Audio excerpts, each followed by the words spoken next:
يا أولاد، الواحد إذا عاش اللحظة على مراد الله تحقق بكمال عبوديته لله. وتصوروا واحد تحقق بكمال عبوديته لله، يطرح له الله هذا السؤال في القرآن: أليس الله بكاف عبده؟ أليس الله بكاف عبده؟ يكفيك كل ما يخطر على بالك. أليس الله بكاف عبده؟ من سيجيب على هذا السؤال؟ وهذه برضو لفتة من اللفتات اللي اطرحها للشباب، أقول لهم: شوفوا، إذا وصلتم إلى سؤال قرآني لا تمشي، لأن الله يسألك. تخيل الله يسألك وأنت ماشي مش معبر المسألة. وقف مع السؤال، جاوب عليه. وقف مع السؤال وجاوب عليه. أليس الله بكاف عبده؟ سيكون من تحقق بكمال العبودية رأى كفاية الله له، سيقول بلى. كذا سيجد نداء من داخله يقول له: اثبت، كفاني الله الأمر الفلاني، كفاني الله الأمر الفلاني، دبر الله الأمر الفلاني، وهكذا. سترى تدبير الله في حياتك اليومية شيء عجيب لا يسلمك الله لعقلك. وتخيل كذا الله يدبر أمورك. من أنت؟ ومن يدبر الأمر؟ السؤال طرح في القرآن الكريم، تدروا لمن؟ لأبي جهل وعقبة بن أبي معيط والدفعة هذه. فكانت إجابتهم: فسيقولون الله. تصور قبل أن نوجه إليهم السؤال قال القرآن: فسيقولون الله. تحدي. طيب كان بالإمكان أن يقولوا ما يقولش الله، لكن أبدا. الناس كانوا قد وصلوا إلى رؤية تدبير الله في حياتهم، ومع هذا حصل لهم هذا الخروج. وأختم كفائدة لقطات قرآنية من تدبير الله لأمر عبد من عبيده. لاحظوا أم موسى في اليوم الأول عندما خلق موسى عليه السلام. بني إسرائيل هذه الأيام كانوا قدهم كل واحد يبلغ عن الثاني. فلان خلق له ابن علشان يذبح ابنه، يقول لك: إيش معنى أنا ابني ذبح؟ يعني إنه مؤكد بيذبحه. والله يقول: وأوحينا إلى أم موسى. أكيد ما هوش وحي تشريع هذا. وأوحينا إلى أم موسى أن أرضعيه. طيب يا رب ارضعه وبيجوا يأخذونه يعني. قال: فإذا خفت عليه فألقيه في اليم. طيب تخيل كيف قبل عقلها هذا إن تلقيه في اليم، لأن عنده معطيين الآن. لو بقى عندي حتما سيأتوا سيقتله. لو ألقيته في اليم يمكن يأخذ الموج في أي مكان، ويبقى معنا ولد عائش عند صياد ولا ولد. فرمته اليم، بس لأنها رمته بأمر الله، الأمر قد عند اليم، فليلقه اليم بالساحل. يعني اليم عنده أمر رباني الآن. هذا الولد تأخذه للنقطة الإحداثية هذه، لا ترمي بمكان آخر. أنا أتوقع ذيك اليوم اليم عمل زغروطة إنه ينفذ أمر لله يعني. ولاحظوا أبنائي، لما الله سبحانه وتعالى يدبر أمرك يجعل عدوك هو الذي يخدمك. يأخذه عدو لي وعدو له. أخذوه، هذون اللي أخذوه يتجملوا مع من؟ مع فرعون. والله حصلنا ولد من بني إسرائيل من اللي حاولوا يهربوهم، وذا على طول فرعون يأمر بقتله.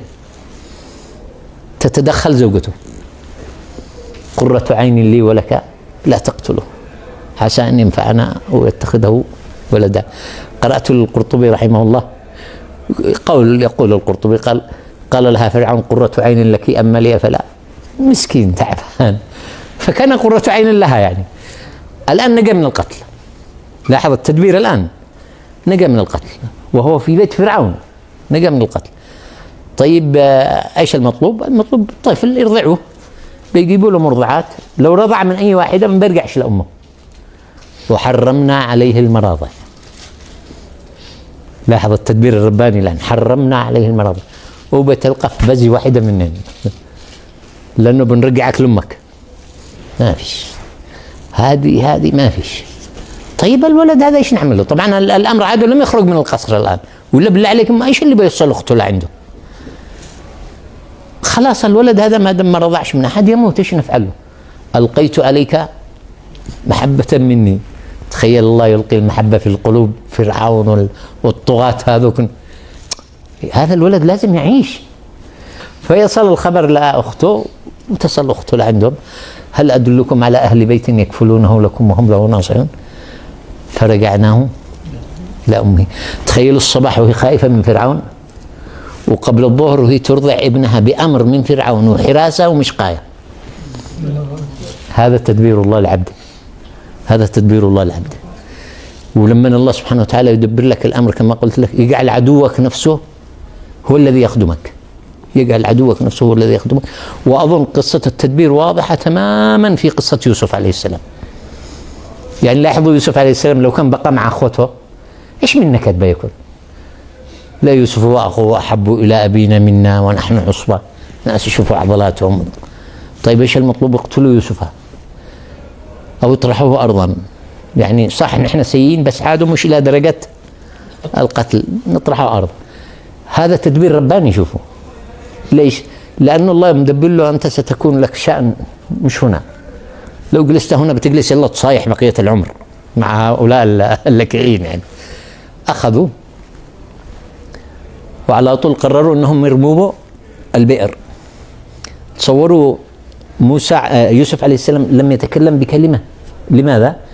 لأنه الوحي مثبت له، أوحينا إليه لتنبئنهم بأمرهم هذا. اثبت اعتبر ذلك أمر الله. تخيل يسحبوه ويرموه بالبئر ويعتبروا أمر الله. نعم يعتبروا أمر الله. يرموه بالبئر، يجيوا قطاع طرق تجار بدل ما يقول له ابن من أنت ودوا لابوه ده يا بشرى هذا غلام، وأسروه بضاعة، لأن المطلوب إيصاله إلى مصر. المطلوب هكذا إيصاله، يوصلوه إلى مصر. هذيك اليوم ينزل عزيز مصر يشتري. لاحظوا التدبير الرباني الآن كيف. الآن بكم خطوة أوصلوا الله إلى قصر عزيز مصر يرى كيف تدار البلد، فأخذ حظه من رؤيته لإدارة البلد بشكل مكتمل هكذا. ويوسف عليه السلام بجماله ذاك العقلي والنفسي والجسدي أيضا، لما تحقق بهذه الرؤية المكتملة يقول له ربي باقي معك دورة لازم تقضيها بالحبس. لأنه تخيل أنت بتصير في يوم بيجي واحد يقول لك حبسوني ظلم، ما أنتش عارف إيش معنى الظلم. يعني أنا أذكر مرة قصة لملكة فرنسا لما ثاروا عليها، تقول ايش فيه؟ قالوا الشعب يثور. قال ليش يثور؟ قالوا لي جايعين. قال طيب ياكلوا بسكوت، تحسب الحال مثلها يعني. فيوسف عليه السلام تحصل له القصة هذه مع امرأة العزيز، وترتب عليه أنه يدخل السجن ويعبر الرؤى الاثنين هذولك. قال للذي نجا منهما لا، اللي فسر الرؤيا قال له اذكرني عند ربك. لو ذكروا عند ربه الملك باعتباره عادل، ايش القصة هذه؟ خلاص يا ابني هذه نسوان قليلة أدب مع السلامة روح لك. هذا أحسن الأحوال. والتدبير الرباني لا يريد ذلك. من الذي تدخل؟ الشيطان. فأنساه الشيطان ذكر ربه. يعني تخيل لما الله يدبر لك أمرك يخلي حتى الشياطين يشتغلوا في طريقك يقولوا صالحك. فأنساه الشيطان ذكر ربه. لما آن الأوان لخروجه تسلط تلك الرؤيا على الملك. إني أرى، ما قالش إني رأيته، وأرى هنا فعل مضارع يفيد الاستمرار. وأصحابه يقول له دي أضغاث أحلام. إيش أضغاث أحلام؟ طيب متكررة بنفس الصورة يعني. فأصبح حديث القصر تلك الأيام رؤيا الملك. هنا ذاك اللي نجا من الحبس ذكر، ولذلك قال والذكر. لاحظ ما قالش حتى وتذكر، والذكر يعني معقول نسيت الفترة هذه كلها. والذكر بعد أمة أنا أنبئكم بتأويله فأرسلهم. في واحد بالسجن هذه الرؤى يخبزها حامي على طول. فيذهبوا بالرؤيا ليوسف عليه السلام. تصوروا يعمل خطة للبلد لمدة 15 سنة من رؤيا منامية. الملك يطنن، يقول لك في عقلية بالحبس بهذه الصورة. يعلم من الرؤيا أنه ستقع مشكلة بالبلد بعد 7 سنين وستستمر 7 سنين، ويعمل خطة ل7 سنين الجائحة. هذا يصلح بدالي هذا. يعني الملك كان عاقل. قال ائتوني به. لاحظوا مرتين قال ائتوني به. الأولى قال ائتوني به. فراحوا لعنده وقالوا له الملك يشتيك.